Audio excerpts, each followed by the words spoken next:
Hello students. So students, as you know that we have started chapter number 16, probability. Okay. Student, in the last class we have studied about the sample space, events and the types of events. Okay. In the types of event we have discussed about single event or complement or elementary events. After that we have studied about the complementary events. Then we have discussed few more things, that is the events A but not B and event B but not A, like these type of things. Okay, so today I am going to start with another event which is known as mutually exclusive event. Okay, mutually exclusive event. It is very important. Mutually exclusive events. Okay. So what are mutually exclusive events? Students, suppose you have two events such as A and B of a sample space, and when we define mutually exclusive event, so we say that the occurrence of one event exclude the occurrence of the another event. Means occurrence of one event prevent the occurrence of the another event. When this type of thing is happening, then that type of events are known as mutually exclusive event. ठीक है, जैसे आपके पास दो event है A और B किसी sample space के, अगर इवेंट A होता है तो B नहीं होगा और अगर B होता है तो A नहीं होगा. अगर ऐसा कंडीशन बन रहा है तो उन सारे इवेंट्स को क्या बोलेंगे? Mutually exclusive event. Okay, so if you want to write the definition, then I can write two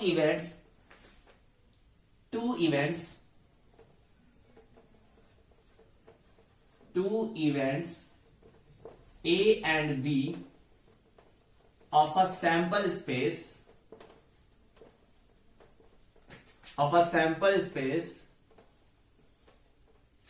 will be mutually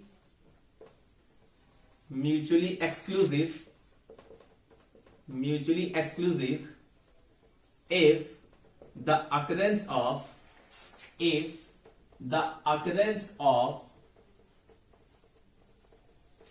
one event prevents or exclude the occurrence of another event. ठीक है, occurrence of another event. This is the definition of mutually exclusive event. It is very important student and you should know. ठीक है, क्योंकि इससे बहुत सारे questions हम लोग डिस्कस करेंगे. जैसे आपके पास एक सैंपल स्पेस है और उस सैंपल स्पेस के दो इवेंट्स है आपके पास A और B, और कुछ ऐसा है कि अगर A हो रहा है तो B नहीं होगा और अगर B हो रहा है तो A नहीं होगा. ठीक है, तो अगर ऐसा कंडीशन है तो उन सारे इवेंट्स को क्या बोलेंगे? Mutually exclusive event. मतलब जैसे कि आप एक एग्जांपल से मैं करता हूं. मान लो कि सपोज मैंने एक एग्जांपल लिया, if a die is thrown, ठीक है, if a die is thrown, ठीक है,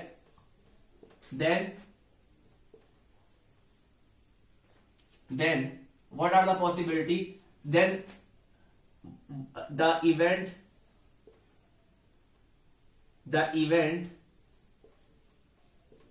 in which even number comes.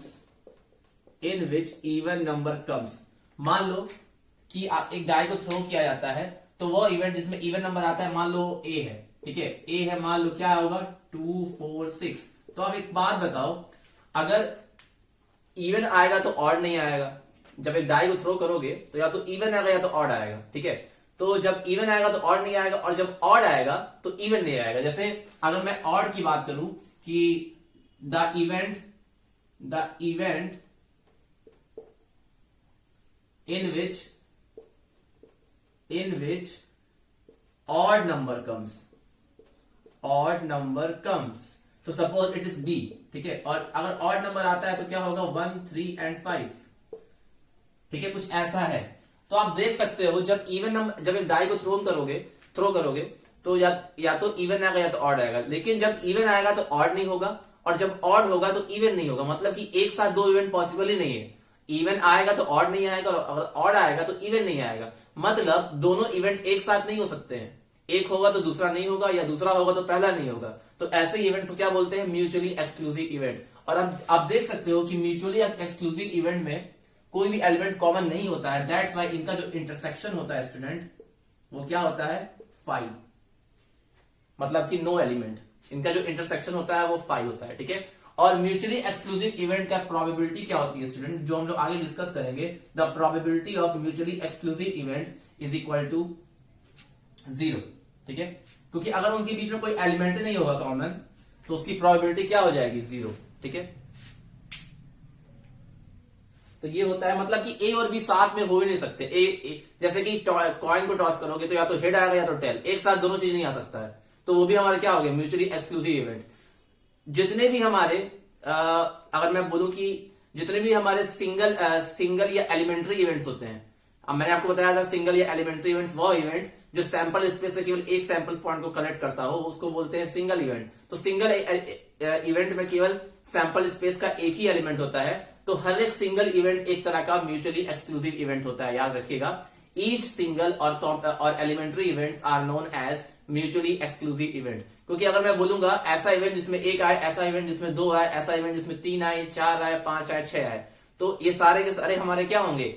Single event या एलिमेंट्री इवेंट्स। और हर एक सिंगल इवेंट जो होते हैं हमारे, वो क्या हो जाएंगे? Mutually exclusive. तो ये पॉइंट आपको याद रखना है कि ईच सिंगल इवेंट और elementary events are also mutually exclusive to each other, ठीक है। So it is very important student, mutually exclusive event. इसके बारे में हम लोग और डिस्कस करेंगे जब हम लोग प्रोबेबिलिटी की डेफिनेशन पढ़ लेंगे, ठीक है। तो ये है हमारे म्यूचुअली एक्सक्लूसिव इवेंट, ठीक है।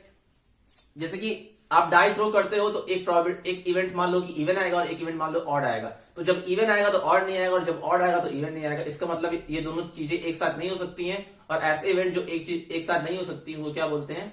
म्यूचुअली एक्सक्लूसिव इवेंट, ठीक है। चलिए इसके बाद हम लोग पढ़ते हैं, ये बहुत इंपॉर्टेंट है तो उसको आप अच्छे से लिख लीजिएगा। इतना याद रखना है कि म्यूचुअली दो इवेंट अगर ए और बी हो जो म्यूचुअली एक्सक्लूसिव हो, ठीक है, तो यहां हम कह सकते हैं, यहां से एक चीज और आप नोट डाउन कर सकते हो, hair A and B are mutually exclusive event, mutually exclusive event, ठीक है। क्योंकि खुद देखो, A होगा तो B नहीं होगा, B होगा तो A नहीं होगा, और इन दोनों में कोई एलिमेंट कॉमन नहीं है, इसलिए इनका इंटरसेक्शन कितना होता है? नल सेट के बराबर होता है। और इसकी प्रोबेबिलिटी कितनी होती है? 0, ठीक है, क्योंकि ये दोनों साथ में कभी होंगे ही नहीं। इसीलिए कहा जाता है PA intersection B is equal to 0, ठीक है। ऐसे आप बहुत सारे लिख सकते हो, और आप चाहो तो नोट करके एक पॉइंट लिख सकते हो, ईच ऑल सिंगल या elementary event are known as mutually exclusive events, okay. Now next topic is that mutually exhaustive events.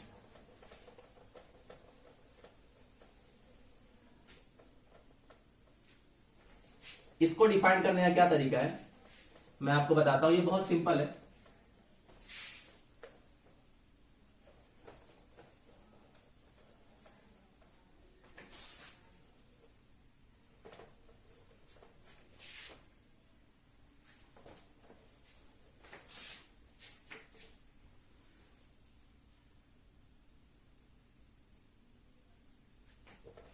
इसकी डेफिनेशन क्या है? इसकी डेफिनेशन ये है स्टूडेंट्स, मैं पहले इसको लिख देता हूं फिर मैं आपको एक्सप्लेन करता हूं कि ये है क्या, ठीक है। It is very slippery, so that's why I am erasing too many times.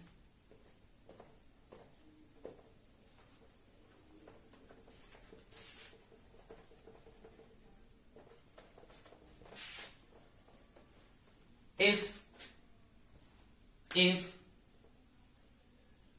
see it is not working properly because it is too wet.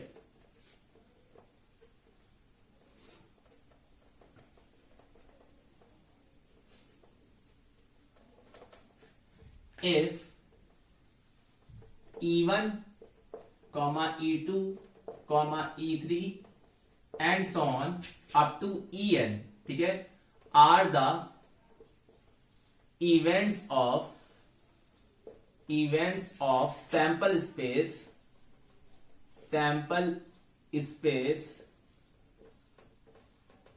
and and if E1 union E2 union E3 union and so on union En is equal to sample space, then E1 comma E2 comma E3 and so on En are called sorry student, यहां मैंने heading लिखना भूल गया, ये मैंने definition लिख रहा हूं मैं म्यूचुअली एग्जॉस्टिव इवेंट। ठीक है, ये जो मैं डेफिनेशन लिख रहा हूं स्टूडेंट्स, ये मैं लिख रहा हूं म्यूचुअली एग्जॉस्टिव इवेंट। ठीक है, ये तो हमने म्यूचुअली एक्सक्लूसिव इवेंट तो कर लिया है, ये म्यूचुअली एग्जॉस्टिव इवेंट है। ठीक है, एक्चुअली इरेज करने के चक्कर में ये हेडिंग चेंज करना मैं भूल गया, सॉरी फॉर दैट।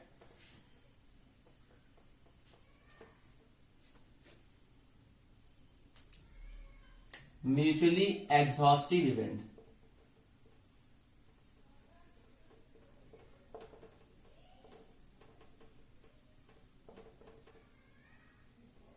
ठीक है, म्यूचुअली एग्जॉस्टिव इवेंट। तो मैंने क्या लिखा स्टूडेंट्स कि अगर E1 E2 E3 and so on En are the events of a sample space, ठीक है, sample space S, sample space S, ठीक है, अगर E1 E2 and so on En हमारे सैंपल स्पेस से क्या है, इवेंट है, और अगर इन सभी का मतलब कि E1 से लेकर En का सभी का अगर हम यूनियन लेते हैं तो वो किसके बराबर आता है, सैंपल स्पेस के। तो E1 से लेकर En को क्या बोलते हैं, are called mutually exhaustive events. ठीक है, या दूसरे शब्द में बोला जाए स्टूडेंट्स कि E1 E2 अगर E1 E2 E3 and so on up to En एक सैंपल स्पेस के इवेंट्स हैं, तो ये म्यूचुअली एग्जॉस्टिव इवेंट तभी होंगे जब इनमें से एटलीस्ट कोई एक भी क्या करे, एग्जिस्ट करे, या एक भी हमारा हो, मतलब कि एक भी अकर करे, मतलब कि E1 से लेकर En तक अगर इस सारे इवेंट्स को हम क्या बोलेंगे, म्यूचुअली एग्जॉस्टिव, तो हम तभी बोलेंगे कि at least one of them will occur.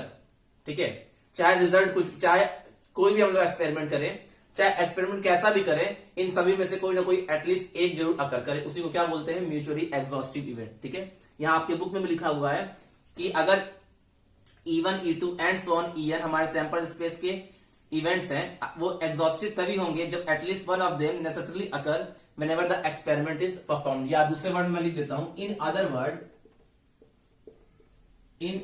Word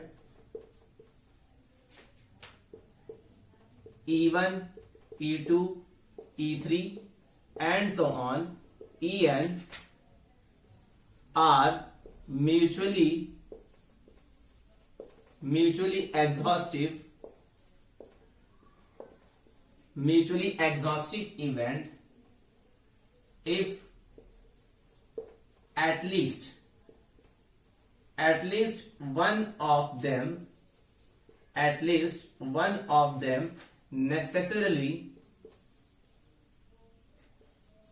necessarily occur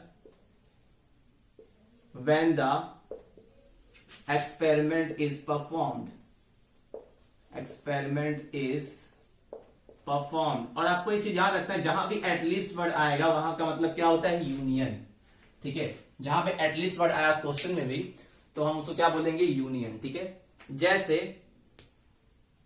कि मान लो कि एक डाई को थ्रो किया जाता है। ठीक है, अब इसको क्या आपको इससे क्या पता चला कि अगर मान लो एक सैंपल स्पेस के बहुत सारे इवेंट है, ठीक है, तो वो म्यूचुअली एक्सक्लूसिव तभी होंगे जब उन सभी इवेंट्स का यूनियन सैंपल स्पेस के बराबर होगा, या कि अगर E1 से लेकर En तक जितने भी सारे इवेंट है सैंपल स्पेस के, वो म्यूचुअली एग्जॉस्टिव तभी कहलाएंगे जब एटलीस्ट वन ऑफ देम, मतलब कि E1 से लेकर En तक उन सभी इवेंट्स में एटलीस्ट कम से कम एक इवेंट डेफिनेटली अकर हो, जब भी कोई एक्सपेरिमेंट परफॉर्म किया जाए। कोई एक्सपेरिमेंट परफॉर्म करोगे तो E1 से लेकर En तक हमारे जो भी इवेंट्स है उनमें से कम एक तो क्या होगा, एग्जिस्ट करेगा ही, मतलब कि अकर करेगा ही, उसी को क्या बोलते हैं, म्यूचुअली एग्जॉस्टिव इवेंट्स। ओके, इसको मैं एक एग्जांपल के थ्रू बताता हूं। कंसीडर, एग्जांपल है, consider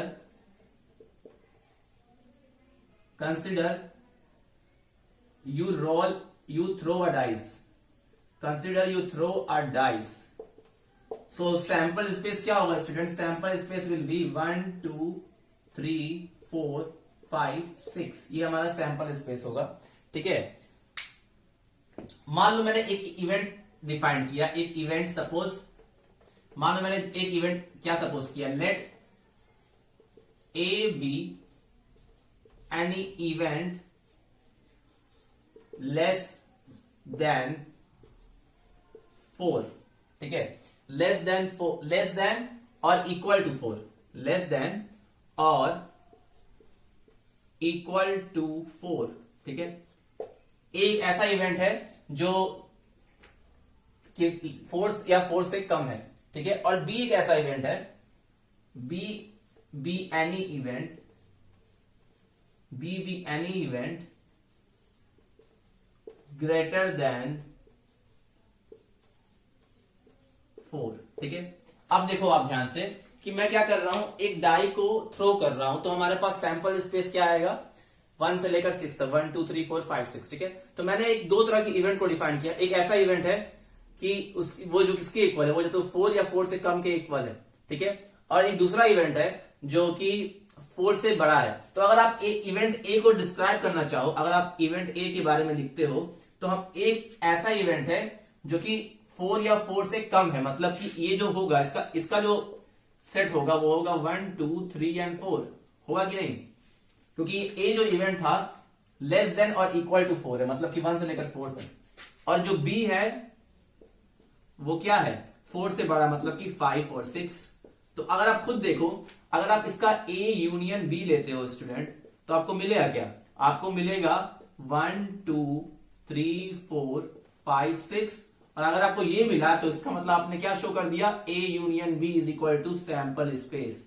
अगर ऐसा है तो ए और बी क्या कहलाएंगे, hence A and B are mutually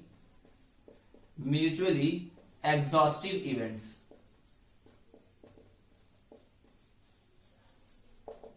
ठीक है, म्यूचुअली एग्जॉस्टिव इवेंट।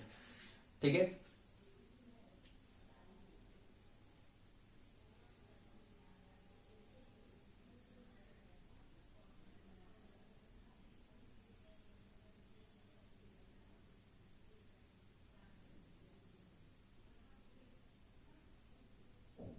ठीक है, so I hope it is clear to you. तो म्यूचुअली एग्जॉस्टिव इवेंट वो होते हैं जो अगर आपके पास दो इवेंट्स है तो उनमें से एटलीस्ट एक तो एग्जिस्ट करेगा ही, और अगर एटलीस्ट है तो मैक्सिमम दोनों एग्जिस्ट कर सकता है, इसीलिए यूनियन लिया जाता है इसमें। ठीक है, तो म्यूचुअली एक्सक्लूसिव इवेंट वो होंगे जिनमें सारे इवेंट्स का जो यूनियन होगा वो सैंपल स्पेस के बराबर होगा।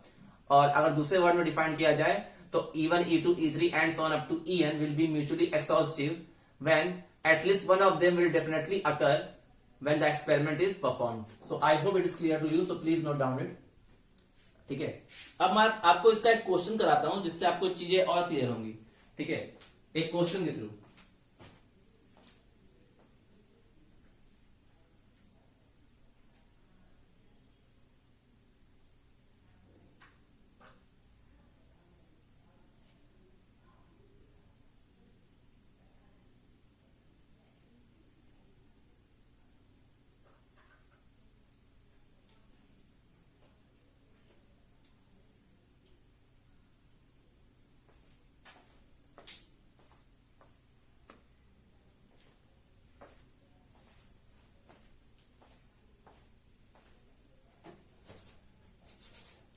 I hope it is clear to you. So now one more questions we can discuss based upon mutually exclusive and mutually exclusive वो इवेंट होते हैं कि एक इवेंट दूसरे इवेंट को प्रिवेंट करता है, मतलब कि अगर एक इवेंट होगा तो दूसरा नहीं होगा, और अगर दूसरा होगा तो पहला नहीं होगा। ये होता है म्यूचुअली एक्सक्लूसिव। और म्यूचुअली इस एक्सक्लूसिव इवेंट का जो इंटरसेक्शन होता है स्टूडेंट, वो क्या होता है, फाई, मतलब कि नल सेट। यानी कि उस इवेंट की जो प्रोबेबिलिटी होगी, म्यूचुअली एक्सक्लूसिव इवेंट की जो प्रोबेबिलिटी होती है वो क्या होती है, 0। ठीक है,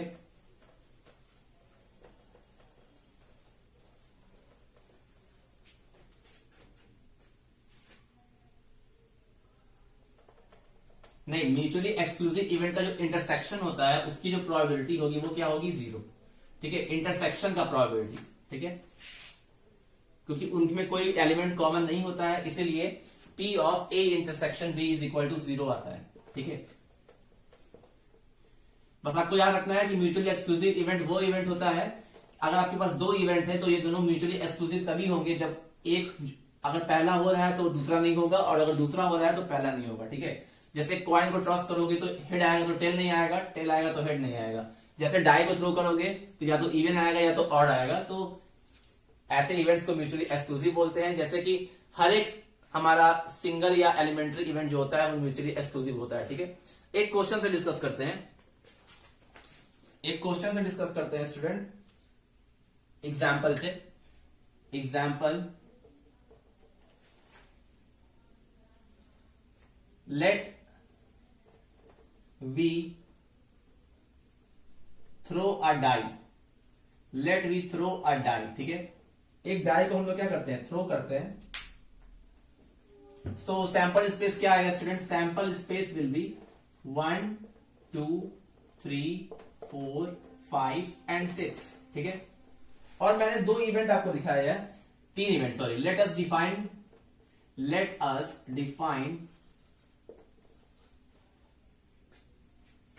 the three events as, अब मुझे इसकी मदद से मैं 3 इवेंट्स को डिफाइन कर रहा हूं। देखो कैसे, एक ऐसा इवेंट है जो a number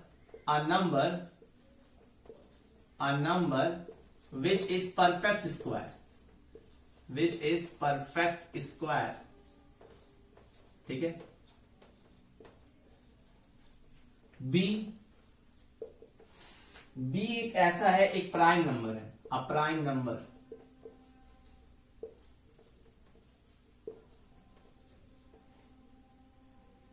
and C a number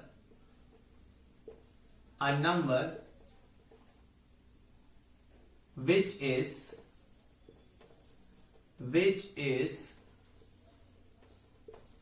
greater than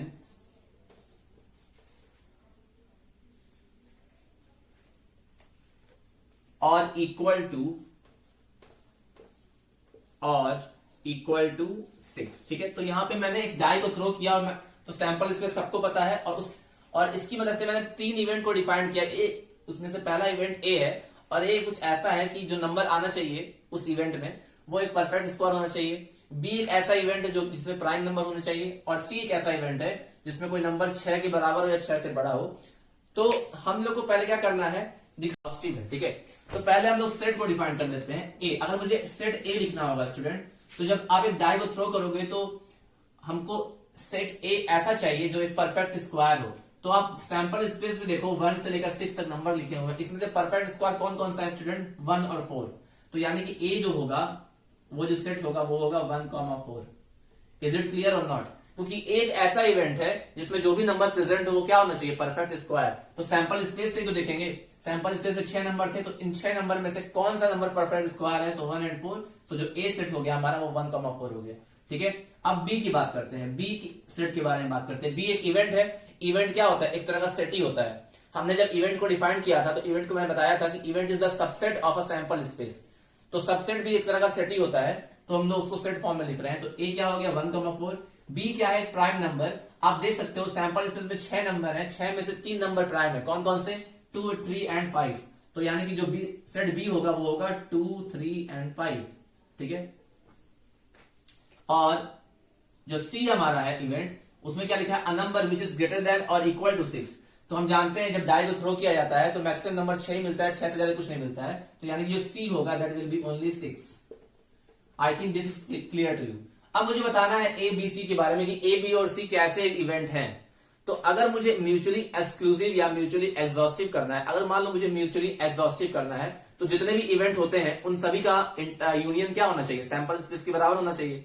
यही तो मैंने बताया था कि अगर E1 से लेकर En तक हमारे पास n इवेंट्स हैं, तो उन सभी का यूनियन क्या होता है, सैंपल स्पेस के बराबर। तो एक बार चेक करके देख लेते हैं कि क्या इन तीनों का यूनियन सैंपल स्पेस के बराबर आ रहा है कि नहीं। तो let us calculate A union B union C, यानी कि 1,4 का यूनियन, देन 2, 3, 5 का यूनियन, देन 6। और जब आप सभी का यूनियन लोगे तो सारे ही एलिमेंट आ जाएंगे, यानी कि जो मिलेगा हमें वो मिलेगा 1, 2, 3, 4, 5, 6। मिलेगा कि नहीं? और जो हमें ये मिला है वो हमारा एक्चुअल में क्या है, सैंपल स्पेस ही है। तो यानी कि A union B union C is equal to sample space. और अगर ऐसा आता है तो वो क्या होता है, इसका मतलब क्या होता है, that implies A B C are mutually exhaustive events. ठीक है, I hope it is clear to you. ये मैंने आपको बताया था म्यूचुअली एग्जॉस्टिव में कि अगर हमारे पास n इवेंट्स है तो उन सभी का यूनियन क्या होगा, उन सभी का यूनियन सैंपल स्पेस के बराबर आना चाहिए। या इसको अगर वर्ड में डिफाइन करना हो तो अगर आपके पास 3 इवेंट है तो at least one of them will definitely occur. जब भी हम लोग एक्सपेरिमेंट करेंगे तीनों में से, तो इन तीनों में से कोई ना कोई तो होगा ही। आप खुद देखो, जब आप डाई को थ्रो करोगे तो इन तीनों केस में से कोई ना कोई केस तो आएगा ही, पक्का आएगा। ठीक है, तो एटलीस्ट बोला मैंने कि कम से कम एक होना चाहिए, तो मैक्सिमम तो तीनों हो सकते हैं। तो जब मैक्सिमम तीनों हो जाएगा तो सभी का यूनियन सैंपल स्पेस के बराबर आना चाहिए, जो कि आया है। That's why this events are known as mutually exhaustive. अब एक बार चेक कर लेते हैं कि क्या ये म्यूचुअली एक्सक्लूसिव इवेंट है कि नहीं। म्यूचुअली एक्सक्लूसिव इवेंट में हम लोग इंटरसेक्शन देखते हैं दो सेट का। ठीक है, अगर दो सेट का इंटरसेक्शन नल सेट के बराबर आ रहा है या फाई के बराबर आ रहा है, या उनमें कोई भी एलिमेंट कॉमन नहीं है, तो उनको क्या बोलेंगे, म्यूचुअली एक्सक्लूसिव इवेंट। ठीक है, तो चेक कर लेते हैं एक बार। तो ये तो मेरा ये वाला पार्ट हो गया। ठीक है, ये मैंने इसको दिखा दिया। अब मैं क्या करता हूं स्टूडेंट, मैं सपोज मैं कैलकुलेट करना चाह रहा हूं ए इंटरसेक्शन बी, क्योंकि म्यूचुअली एक्सक्लूसिव के लिए मुझे ए इंटरसेक्शन बी निकालना होगा। तो ए में क्या एलिमेंट है स्टूडेंट, ए में जो एलिमेंट्स है वो है 1,4 और बी में है 2, 3, 5। आप खुद देख सकते हो कि ए इंटरसेक्शन बी में कोई भी एलिमेंट कॉमन नहीं है, तो हम कह सकते हैं ना कि A intersection B will be 5। होगा क्या नहीं, 5 होगा, क्योंकि कोई एलिमेंट ही कॉमन नहीं है, तो उनका इंटरसेक्शन क्या हो जाएगा, 5। सो हेंस हम क्या ले सकते हैं, hence A intersection B, sorry A and B are, जब कोई भी एलिमेंट कॉमन नहीं होगा, मतलब कि अगर 5 के बराबर आ जाएगा, अगर दो इवेंट का इंटरसेक्शन 5 के बराबर आ जाए तो वो म्यूचुअली एक्सक्लूसिव इवेंट होते हैं। ये आपने सेट में भी पढ़ा होगा। So hence A and B are mutually exclusive events. ठीक है, एक्सक्लूसिव इवेंट्स। एग्जॉस्टिव के लिए उनका यूनियन चेक करके सैंपल स्पेस कैलकुलेट करना होता है, और एक्सक्लूसिव के लिए हमें दोनों का इंटरसेक्शन लेके देखना होता है कि 5 आ रहा है कि नहीं। ऐसे ही अगर मैं बी इंटरसेक्शन लिख दूं, बी इंटरसेक्शन सी, तो बी है हमारा 2, 3, 5 एंड सी है हमारा 6। तो दोनों का इंटरसेक्शन अगेन किसके बराबर आ जाएगा, जो हमारा बी इंटरसेक्शन सी आएगा वो भी 5 के बराबर ही आएगा। सो यहां से भी कह सकते हैं कि B and C are mutually exclusive event. ठीक है, ऐसे ही आपको क्वेश्चन भी करना है। ठीक है, ऐसे ही क्वेश्चन आएगा। अब एक बार ए और सी भी चेक कर लेते हैं स्टूडेंट। ए और सी के बारे में चेक कर लेते हैं। अगर मैं ए इंटरसेक्शन सी निकालूं तो ए हमारा है 1,4 एंड सी हमारा है 6। तो दोनों में के इंटरसेक्शन में कोई भी एलिमेंट कॉमन नहीं है, तो यानी कि ये भी 5 आया, तो इसका मतलब ये भी होगा A and C are mutually exclusive events. ठीक है, अब एक चीज और कर लेते हैं। हमने ए और बी का देख लिया, हमने बी और सी का देख लिया, हमने सी और ए का देख लिया। क्या हम तीनों को एक साथ देख सकते हैं कि क्या तीनों ही म्यूचुअली एक्सक्लूसिव आपस में है कि नहीं? तो होंगी मेरे ख्याल से। अगर मैं A intersection B intersection C निकालूं तो मुझे क्या मिलेगा, ए हमारा है 1,4 देन इंटरसेक्शन 2, 3, 5 देन इंटरसेक्शन 6। आप देख लो तीनों में ही कोई भी एलिमेंट कॉमन है ही नहीं, तीनों में कोई भी एलिमेंट कॉमन नहीं। इसका ये मतलब होगा कि अगर एक होगा तो दूसरा होगा ही नहीं। इसका ये मतलब होगा कि इन तीनों का ये इंटरसेक्शन 5 के बराबर आ जाएगा, यानी कि A intersection B intersection C will also come 5। Hence A, B and C are also mutually exclusive, mutually exclusive events. ठीक है, तो कहने का मतलब ये है कि एबीसी हमारे यहां पे म्यूचुअली एग्जॉस्टिव इवेंट भी है और एबीसी हमारे म्यूचुअली एक्सक्लूसिव इवेंट भी है। ये पर्टिकुलर केस लिया मैंने, हर केस में सेम नहीं होगा, कभी कभी म्यूचुअली एक्सक्लूसिव होगा लेकिन म्यूचुअली एग्जॉस्टिव नहीं होगा, कभी कभी म्यूचुअली एग्जॉस्टिव होगा लेकिन म्यूचुअली एक्सक्लूसिव नहीं होगा। ठीक है, तो आपको ऐसे ही चेक करना है, आपको कुछ कंडीशन दी होगी, उस कंडीशन से आप सैंपल, आपको कोई एक रैंडम एक्सपेरिमेंट दिया होगा, उस रैंडम एक्सपेरिमेंट से आप सैंपल स्पेस निकाल लोगे, फिर कई सारे इवेंट दिए होंगे, उसके बारे में डिस्क्रिप्शन दिया होगा, तो उस डिस्क्रिप्शन की मदद से वो इवेंट का सेट लिख लोगे आप, फिर आप उसका यूनियन निकाल के देखोगे कि अगर 2 या 2 से ज्यादा इवेंट्स दिए हुए हैं तो उनका यूनियन करने पर सैंपल स्पेस के बराबर आ रहा है कि नहीं। अगर आ जाए तो म्यूचुअली एग्जॉस्टिव है, अगर नहीं आए तो म्यूचुअली एग्जॉस्टिव नहीं है, और अगर उनका इंटरसेक्शन निकालने पर फाई आता है तो वो म्यूचुअली एक्सक्लूसिव है। ठीक है, तो ऐसे करना है स्टूडेंट आपको।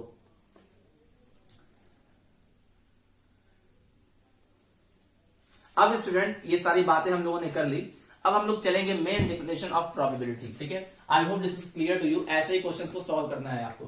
ठीक है, तो अब हम लोग का जो चैप्टर है उसका डेफिनेशन लिख लेते हैं। What is probability, what is probability या क्लासिकल डेफिनेशन ऑफ प्रोबेबिलिटी, जो हमने क्लास 8, 9, 10 में पढ़ा है वही डेफिनेशन यहां भी है। ठीक है, तो ये आपको पहले से ही पता है कि प्रोबेबिलिटी होता क्या है या प्रोबेबिलिटी की डेफिनेशन क्या है। ठीक है, एक थोड़ा सा और पार्ट बताया थ्योरी का, उसके बाद क्वेश्चन हम लोग सॉल्व करेंगे। 1-2 क्वेश्चन तो मैंने करा ही दिया ऐसे, ये वाला क्वेश्चन, बाकी क्वेश्चन आपके ऊपर है। हाँ स्टूडेंट, जितने भी इंटरसेक्शन या यूनियन वाले क्वेश्चन है वो अगर आपको सेट में अच्छे से क्लियर है तो आप ये इसको आराम से करते आ जाएंगे आपको। ठीक है,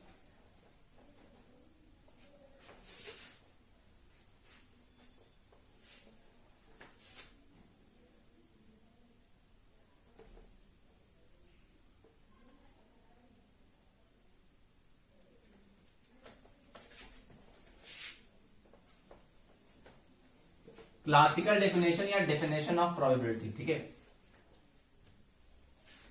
क्लासिकल डेफिनेशन ऑफ प्रोबेबिलिटी। ठीक है, तो मैं डायरेक्टली बताता हूं, अगर सैंपल स्पेस है और कोई इवेंट का आपको प्रोबेबिलिटी निकालनी है तो क्या होता है, number of favourable outcomes divided by total number of outcomes. So if E be any event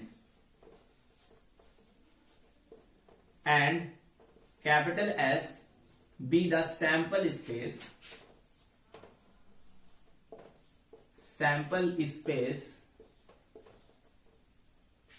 of a random experiment,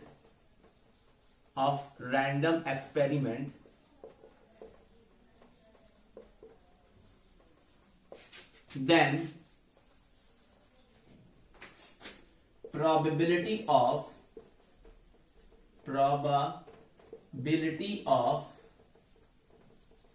event E is equal to number of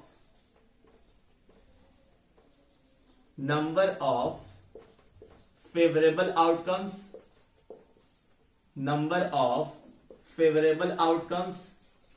divided by total number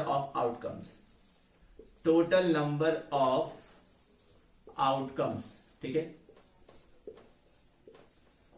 जैसे एक मान लो एक event है E किसी sample space का और S क्या है, सैंपल स्पेस किसी रैंडम एक्सपेरिमेंट का, तो उस इवेंट की प्रोबेबिलिटी को कैसे कैलकुलेट करते हैं, number of favourable outcomes divided by total number of outcomes. कैसे लिखते हैं इसको, इसको लिखते हैं P ऑफ E।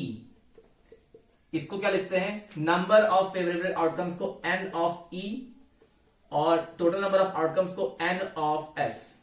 ये N का क्या मतलब हुआ स्टूडेंट, मतलब कि उस इवेंट में जितने भी एलिमेंट हैं वही हमारा होता है NE, और उस सैंपल स्पेस में जितने भी एलिमेंट है उसको बोलते हैं NS। ठीक है, NE मतलब number of favourable outcomes and NS मतलब total number of outcomes. Total number of outcomes आपको सैंपल स्पेस से मिलेगा और ई के जो एनी आपको कहां से मिलेगा, वो भी सैंपल स्पेस से मिलेगा, लेकिन हमको जो चाहिए होगा वही हमको काउंट करना है। जैसे अगर मैं एक डाई को थ्रो करूं, सो सैंपल स्पेस विल बी 1 2 3 4 5 6, तो नंबर ऑफ टोटल आउटकम्स कितने हो जाएंगे 6।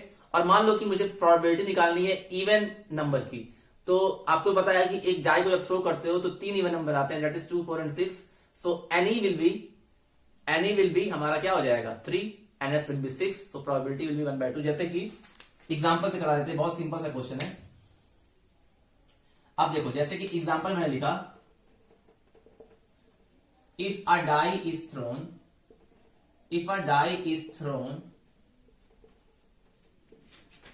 what is the probability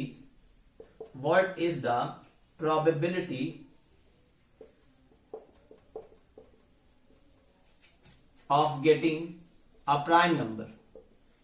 ये बहुत सिंपल क्वेश्चन है, अ प्राइम नंबर, ठीक है।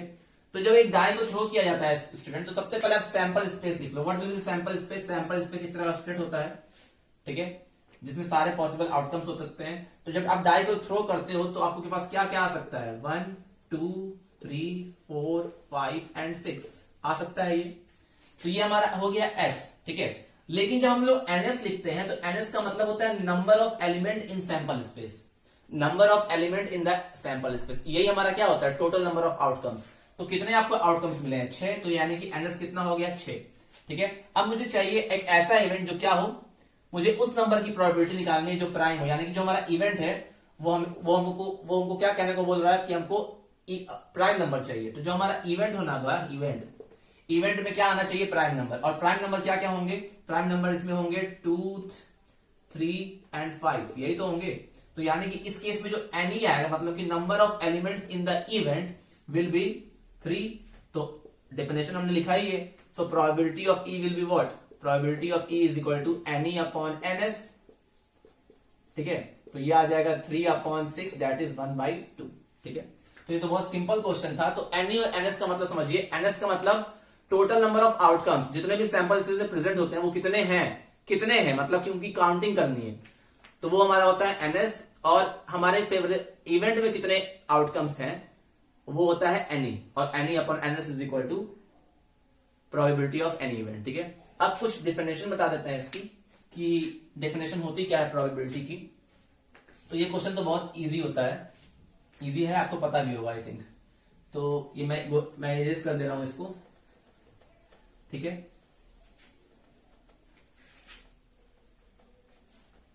क्वेश्चन ऐसे आया कि आपके पास एक एक्सपेरिमेंट दे देगा, तो आपसे कह सकता है कि इस एक्सपेरिमेंट का सैंपल स्पेस बताइए, इस एक्सपेरिमेंट के इस पर्टिकुलर इवेंट का प्रोबेबिलिटी बताइए।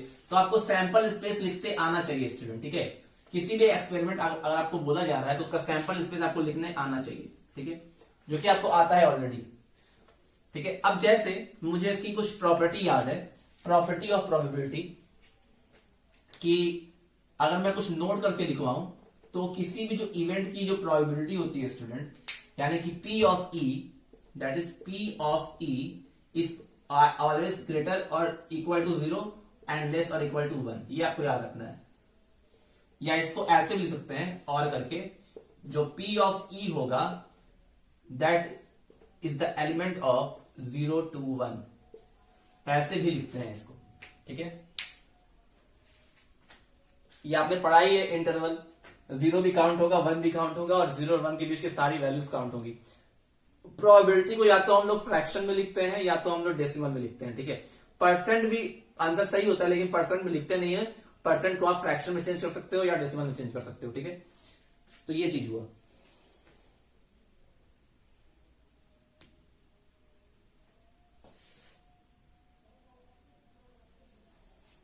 अब एक चीज और इससे पढ़ लेते हैं रिलेटेड, कि अगर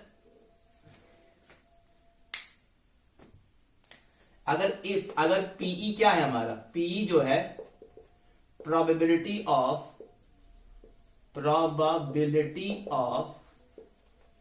event E, probability of event E. So PE dash क्या बोलेंगे,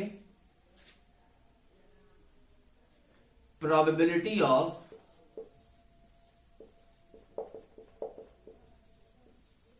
ऑफ इवेंट नॉट ई, ठीक है, नॉट ई मतलब कि अगर पीई होगा प्रोबेबिलिटी ऑफ इवेंट ई, तो पीई डैश क्या होगा, प्रोबेबिलिटी ऑफ इवेंट नॉट ई, मतलब कि इवेंट नहीं होगा तो ये पीई डैश होगा, फिर इवेंट होगा तो पीई होगा। क्या इसको कॉम्प्लीमेंट ही बोलते हैं। पीई डैश की जगह पीई बार भी लिखा होता है, जैसे कि पीई डैश में लिख रहा हूं, पीई डैश इस ये इक्विवेलेंट है किसके, ये पीई बार के भी इक्विवेलेंट है और ये पीई कॉम्प्लीमेंट के भी इक्विवेलेंट है, ठीक है। जैसे मैंने बताया था ना कॉम्प्लीमेंट ऑफ इवेंट कि अगर ए हो रहा है तो ए बार नहीं होगा, ठीक है, वैसे ही अगर एक इवेंट ई हो रहा है तो ई बार नहीं होगा। और अगर एक इवेंट हो रहा है और वही इवेंट नहीं हो रहा है तो उन दोनों की प्रोबेबिलिटी का सम कितना होता है, यानी कि P E plus P E dash is equal to 1। ये आपको पता होगा ऑलरेडी, कैसे आता है ये आप निकाल सकते हो। जैसे इसी क्वेश्चन में पहले मैंने बताया था कि प्राइम नंबर की क्या क्या प्रोबेबिलिटी थी, 1/2 आई थी हमारा आंसर, ठीक है। तो जब वो हमारा इवेंट ई था तो इसका कॉम्प्लीमेंट क्या हो जाएगा कि वो प्राइम नंबर नहीं होगा। तो प्राइम नंबर कौन कौन से नहीं होंगे, जब एक डाई को थ्रो करेंगे 1 नहीं होगा, 4 नहीं होगा, 6 नहीं होगा, ठीक है। तो वही हो जाएगा हमारा उसकी प्रोबेबिलिटी, और दोनों को सम करोगे तो 1 के बराबर आएगा, ठीक है। मतलब कि एक सैंपल स्पेस में जितने भी इवेंट्स होते हैं उन सभी की प्रोबेबिलिटी का सम क्या होता है, 1। ये आपको मैंने क्लास 10th में बनाया था। एक सैंपल स्पेस के अंदर जितने भी सारे इवेंट्स हैं उन सभी की प्रोबेबिलिटी का जो सम होता है वो क्या होता है, 1, ठीक है। तो ये भी आपको पता ही होगा। और ई डैश या ई बार या ई सी को हम लोग कॉम्प्लीमेंट ऑफ इवेंट ई बोलते हैं, ठीक है। तो आई थिंक आपको ये पता होगा। अब देखो स्टूडेंट, एक छोटा सा टॉपिक बता दे रहा हूं, ओरली बता दे रहा हूं मैं, ठीक है। इक्वली लाइकली आउटकम्स क्या होता है, इसका मतलब what is the meaning of equally likely outcomes. मैं लिख देता हूं ताकि आपको समझ में आए। आप चाहो तो ये नोट भी कर सकते हो, मैं हेडिंग लिख दे रहा हूं बस।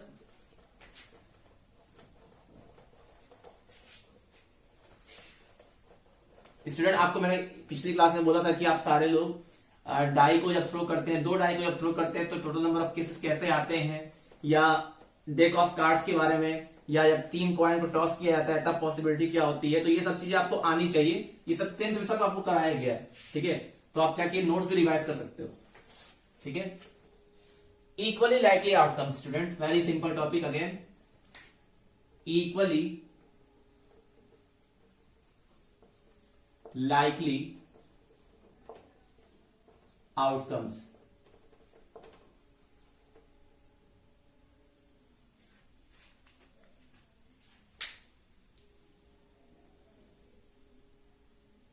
जैसे कि मान लो स्टूडेंट आपके सैंपल स्पेस में बहुत सारे इवेंट है और सभी की अकरेंस की सेम प्रोबेबिलिटी है। मतलब कि जैसे कि मैं एग्जांपल दूं कि एक कॉइन को टॉस अप किया जा रहा है, तो हेड की प्रोबेबिलिटी, जैसे कि अगर एक कॉइन को टॉस करेंगे तो क्या क्या इवेंट मिलेगा, हमको मिलेगा एक हेड मिलेगा और एक टेन मिलेगा, ठीक है। लेकिन दोनों की प्रोबेबिलिटी सेम है, मतलब कि बिल्कुल इक्वल है। ये नहीं है कि इसका थोड़ा ज्यादा है इसका थोड़ा कम है, ठीक है। सभी की प्रोबेबिलिटी सेम है। तो ऐसे इवेंट जिनकी अकरेंस की सेम प्रोबेबिलिटी होती है उनको क्या बोलते हैं, इक्वली लाइकली आउटकम्स, ठीक है। The number of events whose occurrence is equal, then that type of events are known as equally likely outcomes। जैसे जब एक डाई को थ्रो किया जाता है तो सैंपल स्पेस में क्या क्या आ सकता है, सैंपल स्पेस में 1 to लेकर 6 तक नंबर सारे आ सकते हैं। तो अगर मैं पूछूं what is the probability of 1, तो आप बोलोगे 1/6, ठीक है। अगर मैं बोलूंगा what is the probability of 2, then you will say again 1/6। ऐसे ही 3, 4, 5, 6 सभी की जो प्रोबेबिलिटी है वो क्या होगी, 1/6। मतलब कि सभी की आने की इक्वल प्रोबेबिलिटी है। तो अगर सारे इवेंट्स की आने की इक्वल प्रोबेबिलिटी होती है तो उनको क्या बोलते हैं, इक्वली लाइकली आउटकम्स, ठीक है। I hope this is clear to you. मतलब कि अगर मैं एक डाई को थ्रो करता हूं तो डाई का जो सैंपल स्पेस होता है स्टूडेंट वो होता है 1, 2, 3, 4, 5, 6। तो मैं बोलूंगा what is the probability of getting 1, probability of 1 क्या है, तो आप बोलोगे 1/6। अगर मैं बोलूंगा प्रोबेबिलिटी ऑफ 2 क्या है, तो अगेन बोलोगे 1/6। अगर मैं बोलूंगा प्रोबेबिलिटी ऑफ 3 क्या है, तो आप बोलोगे 1/6, ठीक है। आप अगर मैं बोलूंगा प्रोबेबिलिटी ऑफ 4 क्या है, अगेन आप बोलोगे 1/6। ऐसे ही प्रोबेबिलिटी ऑफ 5 भी क्या होगी, 1/6। प्रोबेबिलिटी ऑफ 6 भी क्या होगी, 1/6। तो आप देख रहे हो सैंपल स्पेस के अंदर बहुत सारे इवेंट है। ये एक इवेंट है, 1 एक इवेंट है, ये दूसरा इवेंट है, ये तीसरा इवेंट है। मतलब कि जो सैंपल स्पेस के अंदर चीजें लिखी जाती है वो इवेंट ही तो होता है। जितने भी सैंपल स्पेस के अंदर आउटकम्स लिखे होते हैं वो एक तरह का इवेंट होता है। तो आप देख सकते हो सारे इवेंट की आने की सेम प्रोबेबिलिटी है। तो अगर ऐसे इवेंट जिनके आने की सेम प्रोबेबिलिटी हो या वो इक्वली अकर कर सकते हैं तो ऐसे इवेंट को बोलते हैं इक्वली लाइकली आउटकम्स। ठीक है, और उनकी प्रोबेबिलिटी क्या होती है? 1 upon total number of outcomes, बस यही होती है। अगर आपको इक्वली लाइकली आउटकम्स की प्रोबेबिलिटी निकालनी है तो आपको एक फॉर्मूला बस क्या याद रखना है? 1 upon total number of outcomes, जो कि आपने निकाला है 1 upon total number of outcomes, 1 upon total number of outcomes, यानी कि 1/n। ठीक है, तो ये सारी चीजें हैं। अब आपका केवल इसमें क्या बचा है? Addition rule of probability. ठीक है, एडिशन रूल ऑफ प्रोबेबिलिटी किससे आता है? ये सेट की मदद से आता है। सेट में आपने पढ़ा था ना, A union B is equal to n A plus n B minus n A intersection B. तो उसी को बोलते हैं एडिशन रूल, जिसपे क्वेश्चन बहुत सारे आते हैं और उसके लिए आपको वेन डायग्राम आना चाहिए। सो आई होप आपको ये इक्वली लाइकली आउटकम्स क्लियर हुआ हो और इसकी पहले की जितनी चीजें मैंने बताया है आज वो भी क्लियर हो। तो in the next class we will study about the addition rule of probability and after that we will go through the questions, then this chapter will be over. I think बहुत सारी चीजें मैंने already discuss कर ली हैं। जो first और second part में जितनी भी थ्योरीज बताई, so remaining things students we will discuss in the next class. So till then, have a nice day, take care, thank you.